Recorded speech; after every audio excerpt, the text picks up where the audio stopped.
Hi dear friends, इस session में हम समझने वाले हैं कंबाइंड जियो साइंटिस्ट प्री एग्ज़ाम 2025 अभी रिसेंटली हुआ है, उसके हिस्ट्री के सेक्शन को देखने वाले हैं और कंप्लीट हिस्ट्री के क्वेश्चन को समझेंगे और फिर देखेंगे कि क्या एक बेहतर रोड मैप यूपीएससी सीएसई 25 के लिए कैसे ये एक तरह से बेहतर रूप में साबित होगा।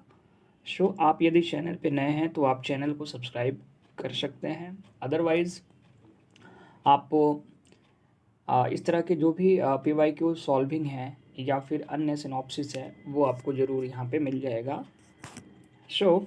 आइए क्वेश्चन को सॉल्व करते हैं और समझते हैं कि जो क्वेश्चन पूछे गए हैं वो किस टाइप के क्वेश्चन हैं।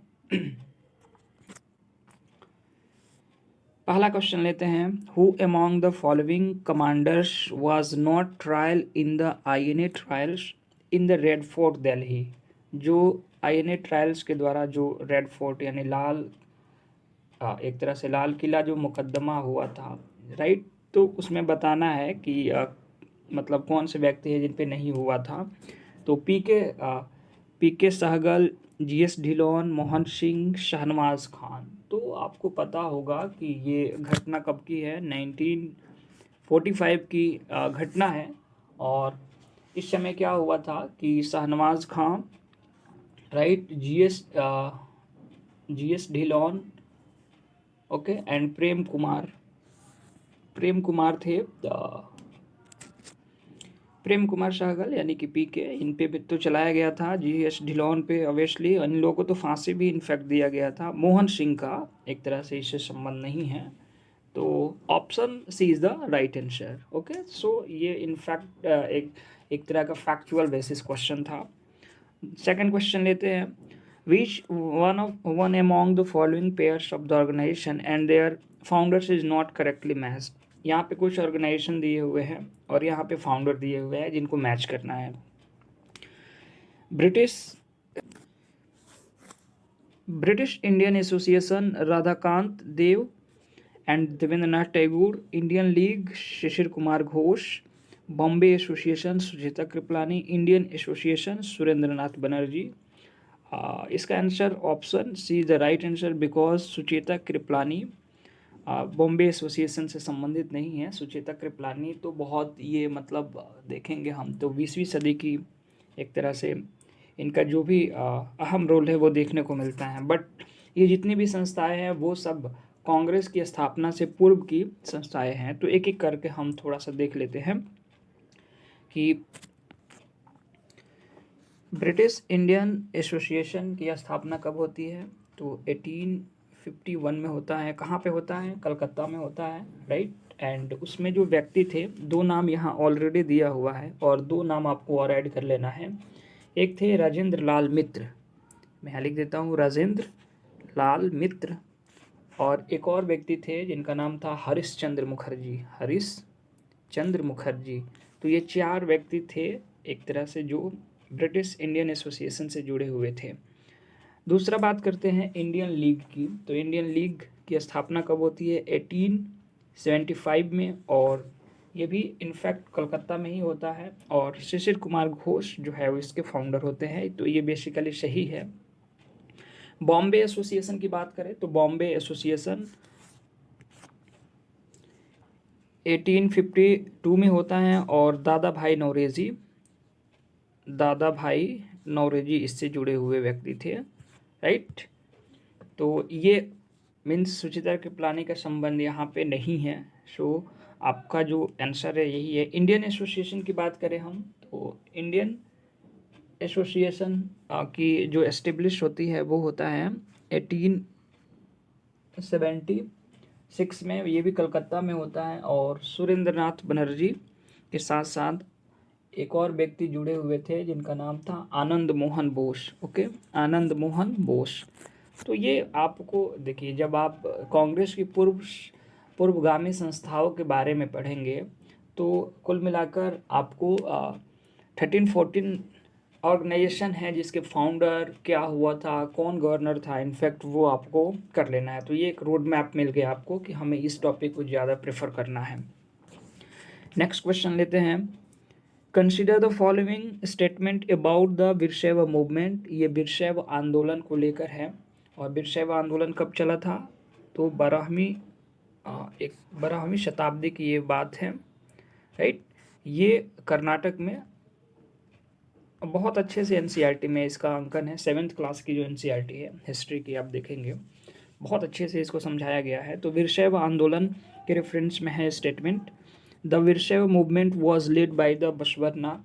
यस, बसवन्ना जो एक तरह से लेड कर भी रहे थे, राइट। दूसरा है Virashaiva worshipped Shiva in his manifestation as a linga. तो ये भी स्टेटमेंट सही है क्योंकि वो शिव की पूजा में एक तरह से निपुण हुआ करते थे और पूरी तरह से एक तरह से लिंग, यानी कि वीरशैव आंदोलन का हम लिंग संप्रदाय के नाम से भी जानते हैं क्योंकि वो शिव की आराधना में हमेशा जो है वो तत्पर रहते थे।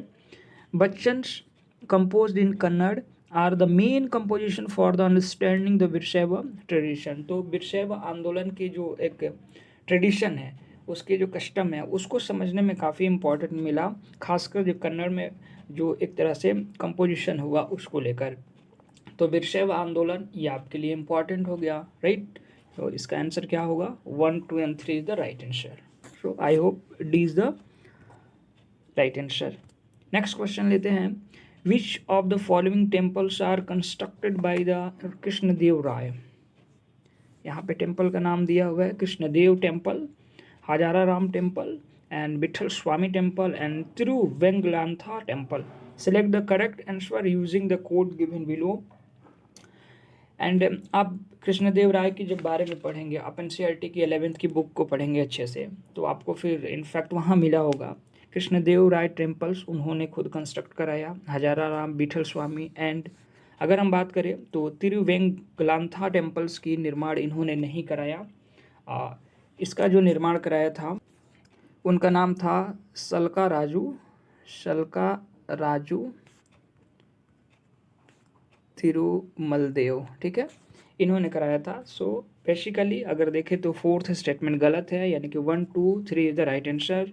एंड अगर हम बात करें ऑप्शन की तो option B is the right answer. तो आपको विजयनगर साम्राज्य बहुत अच्छे से पढ़ना है और खासकर कृष्णदेव राय, उसमें कई सारे वंशज आपको मिलेंगे, तुलु वंश, सुलु वंश, सरवीडो वंश, ठीक है, संगम वंश। तो इनफैक्ट उसको आप अच्छे से लाइटली वे में आप कर सकते हैं। नेक्स्ट क्वेश्चन लेते हैं, the battle of Chinhat was a fought between. ये तो फैक्चुअल है, बहुत ही फैक्चुअल है। चिन्हट का जो बैटल हुआ था वो किसके बिटवीन में हुआ था? The rebels of 1857 and British force, इसको लेकर ये हुआ था।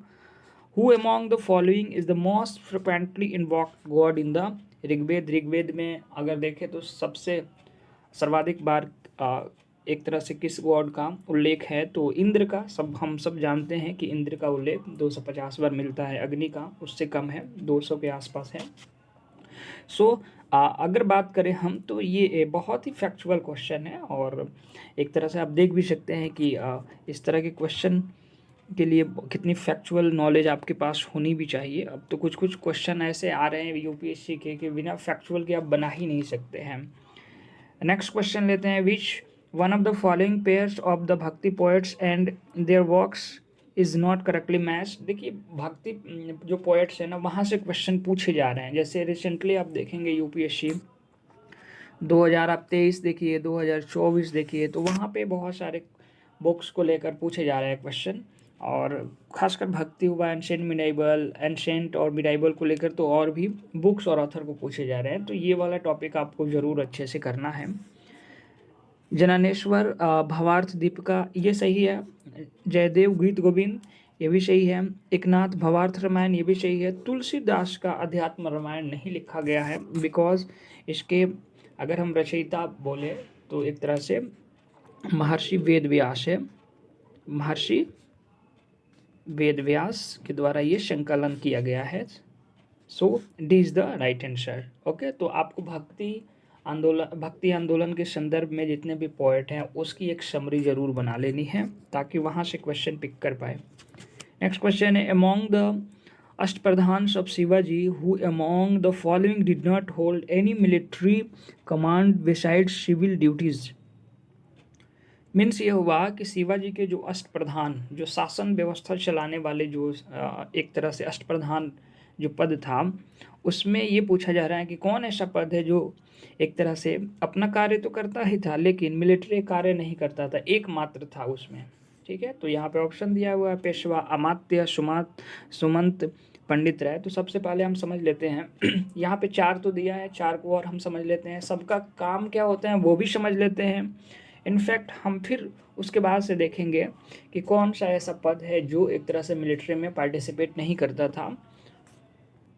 तो पेशवा की बात करें तो पेशवा का मतलब क्या हुआ कि जो मंत्रियों का प्रधान होता था, जो मंत्रियों का क्या होता था, प्रधान होता था, उनको क्या बोला जाता था, पेशवा। अच्छा, ये जो अष्टप्रधान था, मैं आपको बता दूं कि ये शासन को बेहतर रूप में चलाने के लिए निर्मित किया गया था, लेकिन एक तरह से इनकी बातों को मानने के लिए शिवाजी प्रतिबद्ध नहीं थे। तो आपको ये भी बातें जानना है। अमात्य की बात करें, अमात्य होता था फिनांस मिनिस्टर। ओके, मैं यहाँ पे लिख देता हूँ, फिनांस मिनिस्टर का यानी कि वित्त मंत्रालय इनको दिया गया था। इसके अलावा मैं बात करूँ सुमंत, तो सुमंत का जो संबंध था वो था विदेश मंत्री से, यानी कि फॉरेन मिनिस्टर का पद इनको दिया गया था।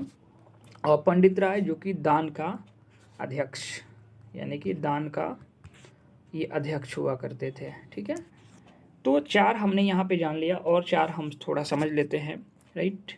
तो अगर हम बात करें तो एक तो सचिव पद हुआ करता था अष्टप्रधान में। अच्छा, सचिव का काम क्या होता था, तो शाही जो मुहर है, okay, you got my point, जो शाही मुहर है उसका प्रयोग वो करते थे, या फिर जो दफ्तर है, एक तरह से जो पत्र व्यवहार वाले दफ्तर है, तो उनका कामकाज जो है वो उस रेफरेंस में होता था। इसके अलावा बात करें सेनापति, तो सेनापति का काम क्या था, सैन्य की प्रधानता करना है, यानी कि सैन्य कार्यवाही के लिए जो सैन्य प्रधान का एक व्यक्तित्व है वो कहीं ना कहीं वो ये देखते थे। तो सेनापति एक तरह से सैनिक प्रधानता करते थे। पंडित राय तो आपको पता ही है। न्यायाधीश की बात करें, न्यायाधीश, तो न्यायाधीश न्याय से संबंधित मामलों को देखते थे, न्याय से संबंधित मामलों को देखते थे। और लास्ट आपके आते हैं मंत्री। ठीक है, मंत्री भी एक पद हुआ करता था जो राज्य के दैनिक कार्यों का एक तरह से विवरण देते थे। तो राज्य के दैनिक कार्यों का विवरण देते थे। तो इसमें एकमात्र ऐसा पद है, अगर मैं आपको बताऊं, जस्ट वेट, तो ये पंडित रॉय दान का अध्यक्ष ही देखा करते थे, बाकी ये मिलिट्री में पार्टिसिपेट नहीं करते थे। लेकिन जितने भी इनके अलावे जो पद हैं अष्टप्रधान के, वो सारे एक तरह से मिलिट्री कमांड्स के साथ साथ सिविल ड्यूटीज़ भी करते थे, राइट। सो बेसिकली उत्तर क्या होगा हमारा, ऑप्शन, एक तरह से देखेंगे यहाँ D is the right answer. Next question है, the Deccan riots of the 1875 were peasant rebellions against which of the following classes। तो 1875 का जो दंगा हुआ था, स्पेशली वो पूछा जा रहा है कि मतलब वो किसके अगेंस्ट में हुआ था। तो आपको पता होगा कि जो 1875 का जो पुणे का दंगा था, स्पेशली अगर हम बात करें तो किसान एक तरह से कृषि की संकट को लेकर वो लोग विद्रोह कर रहे थे। और विद्रोह किसके बियॉन्ड में कर रहे थे, यहाँ ऑप्शन दिया हुआ है, जमींदार, British official eight Poona and money lenders, साहूकार, पटेल विलेजर हेडमैन। तो पटेल विलेजर हेडमैन तो इसका नेतृत्व ही कर रहे थे, ये तो होगा ही नहीं। हाँ, लेकिन कृषि की संकट को लेकर ये जो बीच में जैसे मनी लेंडर्स या फिर साहूकार थे, उनके खिलाफ एक तरह से ये बहुत बड़ा आंदोलन चला था। तो ये यानी कि she is the right answer. तो आपको ये भी टॉपिक अच्छे से समझना है। नेक्स्ट अगर हम नेक्स्ट क्वेश्चन की बात करें तो salt march were the first nationalist activities in which women participated in large number who among the following was instrumental in persuading Mahatma Gandhi not to be restrict the protest to men alone. मतलब ये बताना है हमें कि जो salt march चला था, जो एक तरह से कहेंगे कि जो नमक यात्रा चला था, उसमें कौन सी महिला ने एक तरह से ये बोला था, एक तरह से परस्यूडिंग किया था महात्मा गांधी को कि केवल पुरुष ही नहीं महिलाएं भी इसमें सक्रिय रूप से भाग ले सकती है, उनको राजी भी किया था। और उसके लिए महात्मा गांधी ने अनुमति भी दी थी। तो हमें ऑप्शन यहाँ देखना है कमला देवी चट्टोपाध्याय, अवंतिका बाई गोखले, सरोजनी नायडू एंड मिथुबेन पैटिट। तो मैं आपको बता दूं कि इसका आंसर क्या होगा, option A is the right answer. Because सारी महिलाओं ने तो पार्टिसिपेट किया ही था, लेकिन अगर देखें तो राजी करने के बाद कमला देवी चट्टोपाध्याय ने किया था। सो इसका आंसर क्या होगा, option A is the right answer. तो दांडी मार्च आपको अच्छे से देख लेना है। सो अब हम बात करते हैं कि क्या इन क्वेश्चन से क्या हमें मतलब एक क्या हमें वो चीज़ें मिला। तो देखिए ये क्वेश्चन यूपीएससी के द्वारा ही पूछे गए हैं एक तरह से अदर एग्ज़ाम में। तो ये एक रोड मैप चलता है कि इस मैप को समझे और फिर थोड़ी सी बातों को समझे कि यूपीएससी के माइंड में मे बी वो चीज़ें ज़रूर चल रही होगी कि नेक्स्ट एग्ज़ाम है, तो यहाँ से 2-3 क्वेश्चन का भी यदि आपको हेल्प मिलता है तो वो बहुत बड़ी चीज़ होती है। सो जब भी प्रीवियस ईयर क्वेश्चन के मूल्यांकन करना हो तो आप इस बेस पे करें कि उसका एक तरह से एक्सटेंडेड फॉर्म करें। और कई बार ऐसा देखा गया है कि यूपीएससी ने PYQs बेस पे तो बहुत सारे क्वेश्चन बनाए हैं। सो आई होप आपको ये सेशन अच्छा लगा होगा। आप वीडियोज़ को ज़रूर लाइक एंड सब्सक्राइब कर दीजिए। और इनफैक्ट इस तरह के जो भी जैसे अभी जो सेक्शन आएगा खासकर इन्वायरमेंट इकोलॉजी को लेकर सेक्शन आने वाला है, तो वो आप तक सबसे पहले पहुँचे। Okay, thank you.